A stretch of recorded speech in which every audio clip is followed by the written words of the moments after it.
What is up, guys and girls? Hurricane Liz here, and it's time for the weekly update on the wholesale FBA stores that I've got going on. So as usual, this is going to be short and sweet. It's going to show you the results I've had thus far, and it'll give you a quick little summary of what I've done to date and what's planned for the future. So I'm super fired up for this video. I hope you're fired up. Let's do this.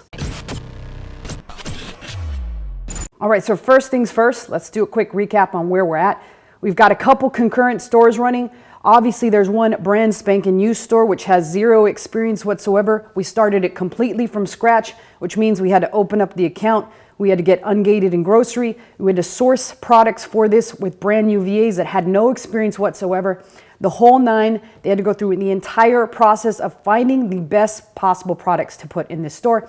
And then finally, we decided to not go directly with wholesalers at the beginning. Instead, opt for finding just products that we could turn and make money on that are available locally around at many different stores. So that's kind of the model we went with. In the future, we will be expanding by going into wholesale outlets and also talking with wholesale suppliers and distributors on the best way to be able to add their products into our store. Plus, that just gives us experience, it gives us confidence, and it gives us the ability to speak the lingo with them and know what the hell we're talking about. Because if not, that is the number one most intimidating thing that most brand new sellers face, particularly when they go into wholesale. They have zero confidence. So it's almost impossible for them to even fathom speaking with a distributor when they have no idea what the hell they're talking about. So that is a quick rundown of where we're at with this brand new store. I will also show you an age store, and that is a store that is approximately over a year and a half old, and I'll show you the results that's having at the end of this video too. I think you're going to be shocked at the numbers, and I think you're going to be motivated and inspired by the numbers that this store is seeing. And again, it comes down to one simple principle. Small beginnings can have really big results if you just stick with them. So let's jump into this first store. And also, before I go on, let me just remind you guys that if you're interested in creating your very own Amazon FBA wholesale store, and or you want it done for you, meaning a full-on automation store, my email is below in the description. Just reach out to me and I'll be more than happy to discuss the options that you have in order to do that. So let's take a look at this store. Again, this is the brand new store. And first things first, you're gonna notice that since this store started, there has been an increase in the amount of sales that this does make per day. When we first started it, we were seeing maybe one sale a day, one sale every other day. Then it hopped up to two, and then so forth. It began to grow slowly and steadily. Now, what you're seeing is more or less, you'll notice here that on the 26th, and you might not be able to see the date, but this is July 26th. There's 1, 2, 3, 8. There was 8 sales yesterday. So this store's averaging around between 7 to 15 sales a day, which is pretty good considering. All right, so before I was interrupted by that false alarm, I forgot what I was talking about, but I do know that it had to do potentially with the margins. So we're going to notice that the average profit margins on this, or the least amount of profit margins that we're seeing is 5%. The absolute best that we're seeing is 26.38. Now, I don't really know what the average is, but I'm more or less guessing that it's about 18 or 19%. And it does look like there was a refund of some sort right here. I can't see that because I'm not directly in the Seller Central right now. And I certainly don't want to log into all the Seller Centrals that I do have from my computer. It's just not a good idea. That's a long story, but I just don't want to eventually get suspended if one does something wrong. But you'll also notice the ROI is pretty good. The least amount of ROI that we have is this 11.94%, but there's a couple really nice ROIs, 74.35, 65.76. And then the other thing that I do want to point out to you that you would not be able to tell since you can't see exactly what I'm selling, but I'll say this much.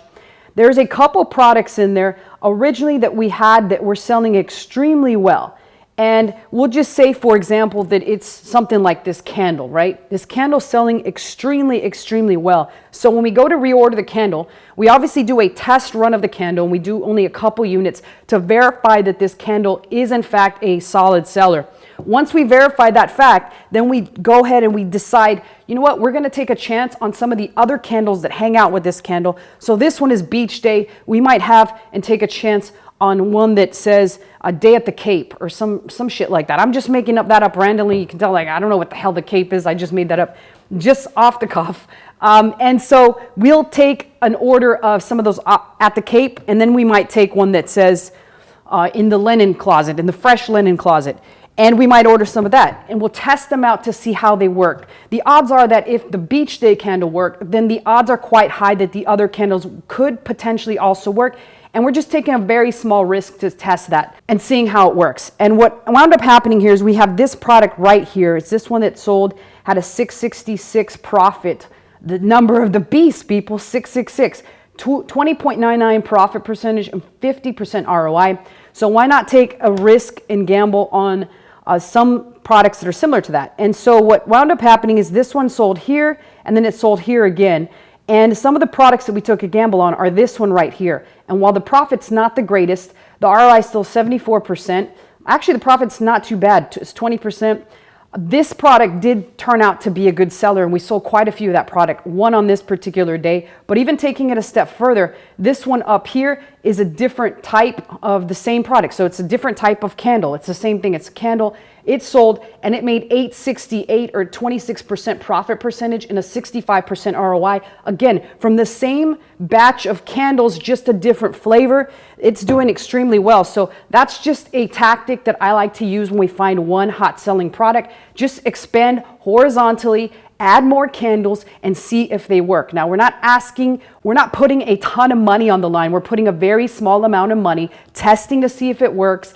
And if it does work, then guess what? We found ourselves another product without even putting too much effort or energy into finding the thing. So that's really fantastic in the long run. And that's pretty much all we've been dealing with this store. Now, the next phase of this store moving forward is just to try and expand the amount of winning SKUs that we have and make them wider and wider. So we want to add as many possible products as we can, and we are going to start by testing a lot of products a little bit at a time. But right now we've got about 5 to 6 solid sellers. So the next phase is to add and continue adding more and more of the solid sellers. But in order to do that, again, we're going to have to go back to the good old testing phase. All right, so the last thing that I wanted to leave you with here, I've got most of this blurred out because obviously I can't show you what is selling on here, but this right here is the Age store, and you'll notice that it did over $5,897 in total sales in a single day. This is one day. If we scroll on down and look at what these fees are, these fees right here are all the fees that Amazon charges us, and you'll note that after everything's said and done, it's $3,763. Now, not all the cost of goods are in here, but there is a little bit of the cost of goods in here, and the remaining amount of cost of goods is going to be about another $1,000. So all in all, this store profited about $2,700. And I'm just assuming that because there is some cost of goods here, but it could have been a little bit less than that. But overall, $2,500, even $2,000 a day in pure profit is not bad. However, again, this is a store that's been going on for over a year and a half. It's not a brand new store. It's not a fresh store. It's got some age on it. And we found tons and tons of products that work well on this particular product. In fact, there are probably about 100 products that sell pretty well, and then about 50 that sell extremely, extremely well. So it follows the 80-20 rule quite closely. But either way, again, my email is below in case you want to talk about how to start one of these stores for yourself. We've either got it the you do it yourself method and or the we do it for you method. So other than that, questions and comments below, I always personally answer those, and I'll see you guys next time.